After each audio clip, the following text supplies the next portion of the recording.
des chantiers de la recherche qui s'intéressent aujourd'hui à la théorie politique. Alors on l'appelle le devoir de vigilance. C'est le fait pour les grandes entreprises de s'assurer que leurs activités n'ont pas d'effets négatifs sociaux, environnementaux. Et c'est tout l'objet de votre travail. Bonjour Elena Mathias Casacuberta. Bonjour. Vous êtes docteur en sciences politiques associé au CEVIPOF. Le CEVIPOF, c'est à Sciences Po Paris. Vous avez travaillé sur les multinationales. D'ailleurs, je vais citer le titre de la thèse que vous avez soutenue, Politique des responsabilités élargies des entreprises transnationales face aux limites planétaires. Quelle était la question que vous vous êtes posée au départ de votre travail de recherche? Merci. Alors, ma question de recherche et ma recherche partaient surtout d'un double constat, un peu de l'urgence environnementale et sociale à laquelle on fait face aujourd'hui, et de ce pouvoir toujours croissant des entreprises qui, en fait, ne s'accompagnent pas d'une responsabilité à la même hauteur. Et donc, il y avait ce besoin de mieux comprendre pourquoi et comment est-ce qu'on peut changer cela.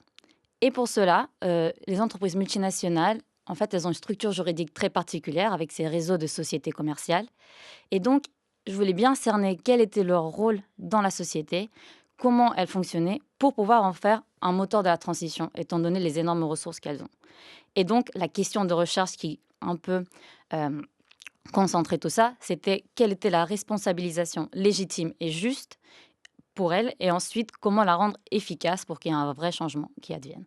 Mais pourtant, on se dirait que justement, ces multinationales, comme elles sont dans plusieurs pays à la fois, par définition, elles ont des difficultés à avoir une politique globale sur ce plan-là.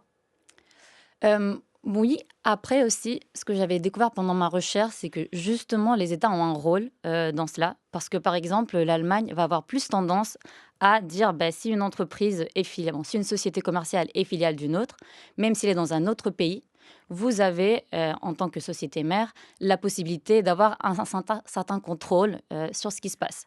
Alors que l'Angleterre ne lève pas ce voile, on va dire. Et donc ça a un effet sur comment se structurent les entreprises. Et donc l'idée, c'était de dire: oui, mais on peut changer structurellement leur façon de fonctionner par la réglementation aussi et pas que. Comment avez-vous travaillé, comment travaille-t-on en théorie politique sur ce type de questions, donc relatives aux multinationales, Elena Mathias Casacuberta? Oui. Alors, ma thèse a aussi un point, bon, quelque chose d'intéressant, c'est qu'elle est interdisciplinaire, donc elle est évidemment en théorie politique, mais j'ai mobilisé beaucoup d'autres, disciplines parce que pour penser, cette, entité assez vaste que sont Hmm. les entreprises multinationales, bah, j'ai utilisé du droit, de la sociologie, de l'anthropologie, de l'économie. Donc il y avait une vaste littérature à lire, et aussi j'ai pas mal échangé avec des experts, sur le sujet, que ce soit des juristes, mais en fait, je voulais pas faire une thèse qui soit que de la philosophie politique, de la théorie politique. Je voulais que ce soit ancré, qu'il y ait un rapport avec le réel. Et là aussi, ben, les échanges, c'est avec des personnes qui travaillent dans le monde de l'entreprise, dans les ONG, et je mobilisais des cas, des exemples. Donc évidemment, Total, qui est parfois Justement, le plus célèbre. donnez-nous des exemples Mm. qui vous ont particulièrement arrêté. Oui. Ben, c'est vrai que Total, c'est, on va dire, pratique comme exemple parce qu'il y a plein de littérature à son sujet, que ce soit sur la marée et Erika, où on a déjà des enjeux de un affréteur italien, en fait, un équipage qui était indien, donc on voit déjà cette multinationalité 1992. Ensuite, il y a sur le devoir de vigilance dont vous parliez au début, il y a déjà 2 procès au moment où je faisais ma thèse, qui étaient en fait, qui attaquaient Total en justice, et on a beaucoup d'informations à ce sujet-là. Il y a des journalistes d'investigation sur Total, et après, j'ai aussi mobilisé, bah, d'autres cas juridiques. RWE qui a attaqué, les Pays-Bas, à cause notamment de. RWE, c'est Oui, une entreprise c'est une entreprise, hollandaise, si je ne me trompe pas, et du coup, en fait, c'est lorsque les Pays-Bas, et elle heu, fabrique ou elle... de l'électricité, c'est principalement, producteur d'électricité, et notamment les Pays-Bas, ont eu cette politique de dire: «Bah, nous, on va sortir, du charbon», je crois que c'était d'ici, je Mhm. sais pas combien d'années, mais du coup, RWE allait perdre, de l'argent, dans ce sens-là, parce que des investissements futurs et des profits futurs. Et du coup, ils ont attaqué l'État. Et donc, du coup, c'était un peu creuser cela. Vous en êtes arrivé, Elena Mathias Casacuberta, à dire qu'il fallait repenser la responsabilité au sein de l'entreprise.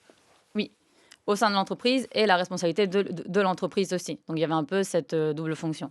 Et en fait, un point clé, c'est que l'entreprise n'est pas qu'une entité économique, c'est une entité politique aussi. Et elle fait partie de la solution, mais elle doit changer pour cela. Et changer pour notamment respecter les limites planétaires et la théorie du donut. Et donc, c'est La théorie du donut, rappelez-nous. oui, donc c'est un peu cette théorie de l'économiste Kate Raworth qui en fait définit ce donut où il y a la limite supérieure, c'est la limite planétaire, dont on vient de dépasser la septième récemment, bon, ça a été découvert.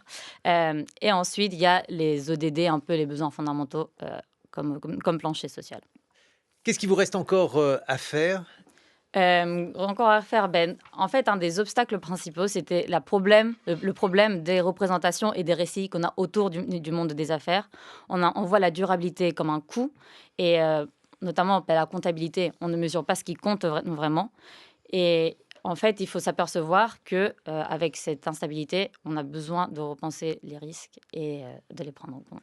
Merci beaucoup, Elena Mathias Couberta. Casa Couberta, pardon. On retrouve donc votre thèse sur l'appli Radio France, sur la responsabilité et l'éthique des entreprises. Dans quelques